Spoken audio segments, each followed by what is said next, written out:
बिस्मिल्लाहिर्रहमानिर्रहीम। अस्सलाम वालेकुम। उम्मीद करती हूँ आप सब खैरियत से होंगे। तो आज मैं आप लोगों के लिए लेके आई हूँ बहुत ही सिंपल और बहुत ही झटपट से बन जाने वाली बीफ कढ़ाई की रेसिपी। तो मैंने बहुत जो सादा सामान तरीके उसके से अंदर कढ़ाई को डलेगा वो बनाना आप चाहा नोट कर ताकि लीजिए। आसान तरीके से लोग अच्छी तरीके से इसको बना सकें। तो बस मैंने पानी का बॉयल आने का भी वेट नहीं किया, मैंने उसके अंदर गोश्त डाला। उसके बाद मैंने जो है तीनों चारों मसाले मतलब हल्दी, नमक, पिसी हुई मिर्च और धनिया डालकर और जो है उसको मैंने गलने के लिए रख दिया बहुत अच्छी तरीके से। जब वो गल गया तो मैंने उसके अंदर जो है 1-2 प्याज रफली चॉप करके डाल दी थी। बस उसको मैंने क्या करना था, स्लो आंच पे उसको पकने दिया तो वो अच्छी तरीके से गल गया था। दूसरी साइड पे मैंने क्या करा, जब वो गल गया तो उसके बाद मैंने लहसुन अदरक का पेस्ट बनाया और मैंने तेल में उसको 2 मिनट तक फ्राई करने के बाद उसके अंदर मैंने टमाटर ऐड किए और उसको अच्छी तरीके से भून लिया टमाटरों को। टमाटर में अंदर मैंने कोई भी मसाला ऐड नहीं किया था सिवाय उन 4 मसालों को जो मैंने जो है यखनी में पहले से ऐड करे हुए थे गोश्त गलाने के लिए। तो मैंने इसको रफली सा ही फ्राई किया, इतना ज़्यादा हार्ड फ्राई नहीं किया। बस मैंने क्या करा, फिर उस फ्राई पैन को उठाकर इसके अंदर उसका सामान शिफ्ट कर दिया। अब आपने असल जो काम करना है ना, अब करना है आपको। आपने क्या करना है, अब आपने इसकी अच्छी तरीके से भुनाई करनी है।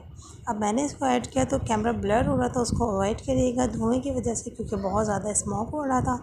तो आपने क्या करना है, बस अब आपने अच्छी तरीके से इसको फ्राई करना है। बहुत अच्छी तरीके से इसको फ्राई करने के बाद ही आपको इसका रिज़ल्ट नज़र आएगा।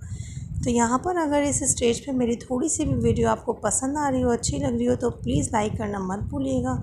चैनल पे न्यू हो तो सब्सक्राइब कर दें और बेल आइकन को प्रेस करके, ताकि आने वाली तमाम न्यू नोटिफिकेशन आपको मैसर हो सके। अब ये लिए मैंने थोड़ी सी दही, इसको मैंने अच्छी तरह फेंटा और इसके अंदर मैंने थोड़ा सा ब्लैक पेपर और जो है थोड़ी सी कश्मीरी मिर्च मिला दी थी और वो मैंने इसके अंदर ऐड कर दी। अब क्या करना है आपको, अच्छी तरीके से इसको फ्राई किया। दही का पानी आपको खुश करना था, पहले मैं टमाटर डाले थे मैंने, उसका भी हमें खुश करना था ताकि दोनों चीज़ें अच्छी तरह जो है उसका पानी जो है अच्छी तरह खुश्क हो जाए और कढ़ाई की अपनी असलियत एक असल रंगत निखर के आए। अब लास्ट टाइम जब मैंने काम करना था वो ये था कि आपने इसके अंदर पिसा हुआ गरम मसाला ऐड करना है, जो कि हमने शुरू में ऐड नहीं किया था, क्योंकि गरम मसाले की खुशबू अगर एंड में डाला जाए तो ज़्यादा इन्हांस होती है, ना कि अगर शुरू में डाल दिया जाए। तो आपने गरम मसाला डालने के बाद हद 20 से 30 सेकंड के लिए सिर्फ जो है आपको इसको रखना है, मिनटों का काम नहीं है, सिर्फ सेकंड में। और गार्निशिंग का सामान मैंने सिर्फ हरा धनिया और हरी मिर्च लिया था। दूसरी तरफ मैंने अपने लिए कोयले का जो है स्मोक लगाने के लिए मैंने कोयला गर्म करने रख दिया था।